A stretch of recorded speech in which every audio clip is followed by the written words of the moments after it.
হারামের সরকার আমরা মানি না, মানব না। এই অবৈধ সরকার মানি না, মানব না। মাফিয়া সরকার মানি না, মানব না। এবার এই রকমই স্লোগান উঠল।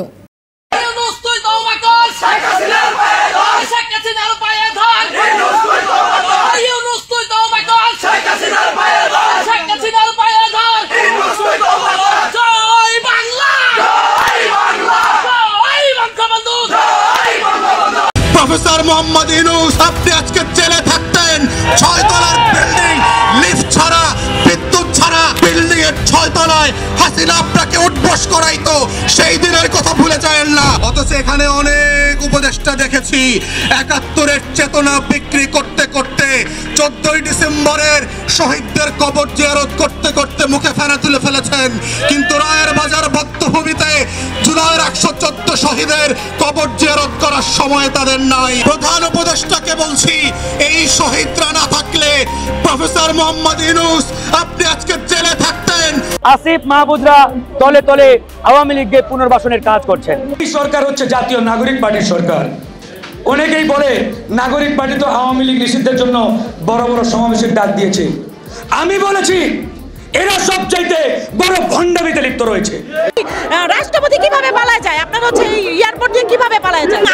আমরা প্রধান উপদেষ্টা চিনি, আমরা তাদেরকে বলতে চাই আপনারা যদি দেশ চালাতে ব্যর্থ হন তাহলে অবশ্যই আপনারা নির্বাচন দিয়ে দেন, কারণ নির্বাচন না দিলে তো এভাবে হচ্ছে না। আপনারা আপনাদের মন মতো করে মন করার মতো আওয়ামী লীগদের আপনারা আশ্রয় দিচ্ছেন, দেশ থেকে পালিয়ে যাওয়ার জন্য তাদের সহযোগিতা করতেছেন। আমরা তো এভাবে আর দেখবো না। এই আজকে দীর্ঘ 9 মাস পরে শেখ হাসিনার যিনি ছিল রাষ্ট্রপতি, সে কিভাবে দীর্ঘ 9 মাস পরে বাংলাদেশ ত্যাগ করে, এয়ারপোর্ট ত্যাগ করে সে আজকে বিদেশ চলে যায়। এদিকে বাংলাদেশে যেমন ছাত্র জনতা চাচ্ছে আওয়ামী লীগ নিষিদ্ধ হোক, ঠিক তেমনি ছাত্র জনতার বিপরীতে মাঠে নেমেছেন কিছু রাজনৈতিক দলের নেতাকর্মীরা। তাদের মন্তব্য অনুযায়ী এই আওয়ামী লীগের বিচারপতি আব্দুল হামিদকে পরিকল্পিতভাবে বাংলাদেশ থেকে বিদেশে যাওয়ার সহযোগিতা করেছে প্রধান উপদেষ্টা সহ অন্য উপদেষ্টা মণ্ডলী।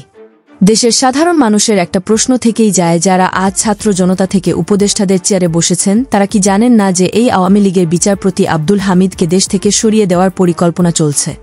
না, উপদেষ্টাদের চেয়ারে বসে তারা রঙের খাবার খাওয়া নিয়ে ব্যস্ত আছে। দেশের সাধারণ মানুষের মন নিয়ে ছিনিবিনি করছে এই সমন্বয়করা।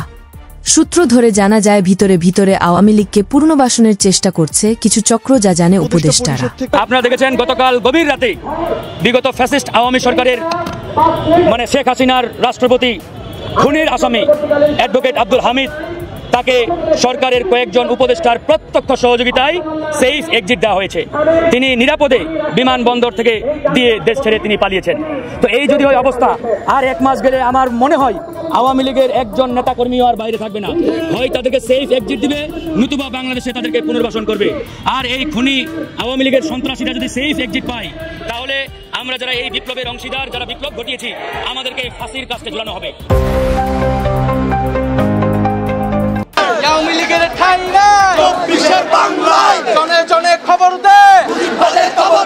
গতকালকে আমরা দেখলাম যে আব্দুল হামিদ যে রাষ্ট্রপতি ছিল, উনি গতকালকে দেশ ছেড়ে পালিয়েছেন।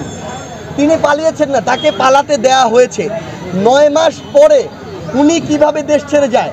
আওয়ামী লীগের যে কয়েকজন সুবিধাভোগী বাংলাদেশে ছিল তার মধ্যে অন্যতম তিনি। রাষ্ট্রপতি হিসেবে রাষ্ট্রের সর্বোচ্চ সুযোগ সুবিধা তিনি সবসময় পেয়েছেন। রাষ্ট্রপতি হিসেবে তিনি দেশের একটা গুরুত্বপূর্ণ অঞ্চলে টাকাগুলোকে একদম আবর্জনায় ফেলেছেন। আর সেই ছাত্র জনতা এখন বলছে আমরা কিছুই জানি না। আসলে দেশের মানুষের ধ্যান জ্ঞান নিয়ে খেলা করছে, তাই তো এবার খেপেছেন গণ অধিকার পরিষদের ভিপি নূর সহ ব্যারিস্টার ফুয়াদ। তিনজন উপদেষ্টা আমেরিকান এমবাসিতে মিটিং করে আসে। এই হচ্ছে আমাদের সরকারের মেরুদণ্ড, সেটার বিরুদ্ধে তীব্র আন্দোলন হবে।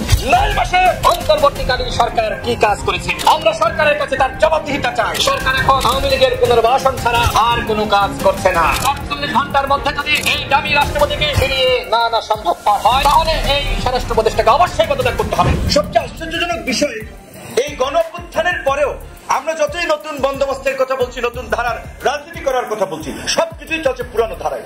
কোন জায়গায় পরিবর্তন আসে নাই, খুব বেশি পরিবর্তন আসে নাই। আর একটা আধিপত্যবাদী গোষ্ঠী দাঁড়িয়ে গেছে তথাকথিত ছাত্র সমন্বয়ক নামে বিভিন্ন জায়গাতে ছাত্র প্রতিনিধি। এটা এখন জেলা উপজেলা লেভেলে মন্ত্রীদের চেয়ে পাওয়ারফুল। সেখানে চিঠি লিখেছে হবিগঞ্জের বৈষম্যবিরোধী ছাত্র আন্দোলনের ব্যানারে, তারা প্রাণ আরএফএল কোম্পানিকে চিঠি লিখেছে, আমরা একটা প্রোগ্রাম করব, আমাদের আর্থিক সহযোগিতা প্রয়োজন, যদি আপনারা না দেন তাহলে আপনারা যে নদীতে বর্জ্য ফেলে নদী দূষণ করছেন সেটার বিরুদ্ধে তীব্র আন্দোলন হবে। মানে হচ্ছে তাদেরকে সহযোগিতা করলে তারা আর কথাবার্তা বলবে না, আর যদি না দেন তাহলে তাদের 14 গোষ্ঠী উদ্ধার করবে একটি ইস্যু দিয়ে। প্রফেসর মোহাম্মদ ইউনূস আপনি আজকে জেলে থাকতেন 6 তলার বিল্ডিং, লিফট ছাড়া, বিদ্যুৎ ছাড়া বিল্ডিং এর 6 তলায় হাসিনা আপনাকে উঠবস করাইতো, সেই দিনের কথা ভুলে যাবেন না। অথচ এখানে অনেক উপদেষ্টা দেখেছি 71-এর চেতনা বিক্রি করতে করতে 14ই ডিসেম্বরের শহীদদের কবর জিয়ারত করতে করতে মুখে ফেনা তুলে ফেলেছেন, কিন্তু রায়ের বাজার বদ্ধভূমিতে জুলাইয়ের 114 শহীদের কবর জিয়ারত করার সময় তাদের নাই। পরিশেষে বলতেই হয়, যমুনা ঘেরাও করা হলো, দেশের মানুষকে নাটক দেখানোর কায়দা চলছে।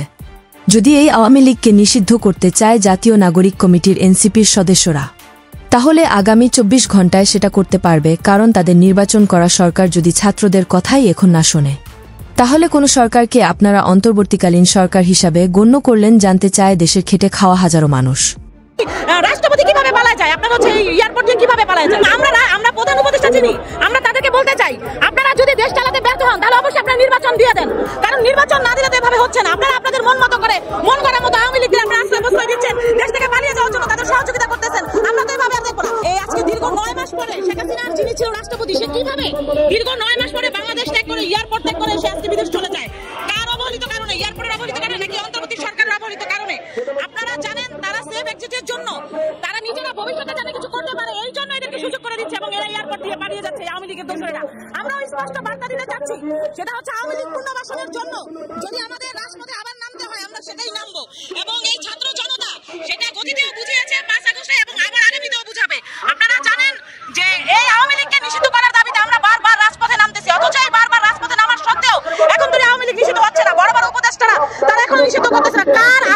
কোন রাঘব বোয়ালদের আদাতে তারা আজকে দেশ ত্যাগ করে এই এয়ারপোর্ট থেকে তারা বাইরে চলে যায়? কাদের সুবাদে কারা তাদেরকে এই জায়গা করে দিচ্ছে? এবং আমরা প্রধান উপদেষ্টা চিনি, আমরা তাদেরকে বলতে চাই আপনারা যদি দেশ চালাতে ব্যর্থ হন তাহলে অবশ্যই আপনারা নির্বাচন দিয়ে দেন, কারণ নির্বাচন না দিলে তো এভাবে হচ্ছে না। আপনারা আপনাদের মন মতো করে মন করার মতো আওয়ামী লীগদের আপনারা আশ্রয় প্রশ্রয় দিচ্ছেন, দেশ থেকে পালিয়ে যাওয়ার জন্য তাদের সহযোগিতা করতেছেন। আমরা তো এভাবে আর দেখবো না, কারণ আমাদের হাজারো রক্তের বিনিময়ে আমাদের আজকের এই দেশ আমরা পেয়েছি। আমরা আজকে সকালে দেখেছি, এই সবাই সাইলেন্ট, আমরা দেখেছি আজকে সকালে ঘুম থেকে ওঠার পরে আমরা গণমাধ্যমের সংবাদে দেখলাম আজকে ভোর 3:05 আমরা দেখেছি অন্তর্বর্তীকালীন সরকারের সহযোগিতায় প্রধান উপদেষ্টার গ্রিন সিগন্যাল পেয়ে হত্যা মামলার আসামি সাবেক দামি রাষ্ট্রপতি, এই দামি রাষ্ট্রপতি তিনি দেশ ছেড়ে পালিয়েছেন। অন্তর্বর্তীকালীন সরকার আমাদের সরকার, এই সরকার গণ অভ্যুত্থানের সরকার, কিন্তু আমরা লক্ষ্য করছি এই সরকার গণ অভ্যুত্থানের চেতনার সাথে বেইমানি করে তারা আওয়ামী লীগকে পুনর্বাসন করছে।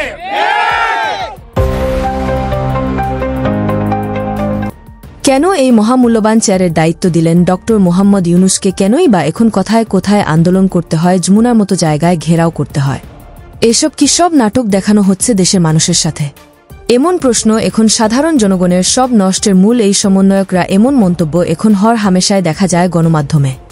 এটা আমি কখনো আল্লাহকে ছাড়া কাউকে ভয় পাই না ভাই। আমি তখনও বলছি, আমি আজও বলতেছি, যদি আপনার প্রুফ লাগে আপনাকে যে অ্যাড্রেস বলেন সেখানে যায় আপনি ইনকোয়ারি করতে পারেন যে আমি ওপেনভাবে কোনো কিছু বলছি কি না। আর এই যে বৈষম্য বিরোধী যে ছাত্রদের কথা বলতেছেন, এরা যখন আওয়ামী লীগ সরকার ছিল ওই সুন্দর যে ছেলেটার নামটা আমি জানি না, ও সাদ্দামের পিছনে তারাই কিন্তু বলছে জয় বাংলা জয় বঙ্গবন্ধু।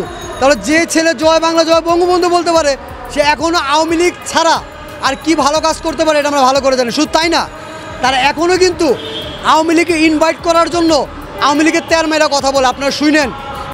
এতক্ষণ আমাদের সাথে থেকে ভিডিওটি শেষ পর্যন্ত দেখার জন্য আপনাকে অসংখ্য ধন্যবাদ। আপনি চাইলে আপনার মূল্যবান মতামত আমাদেরকে কমেন্ট করে জানিয়ে দিতে পারেন। আমরা আপনার সেই মহামূল্যবান কমেন্টের রিপ্লাই দেওয়ার জন্য সর্বদা চেষ্টা করব।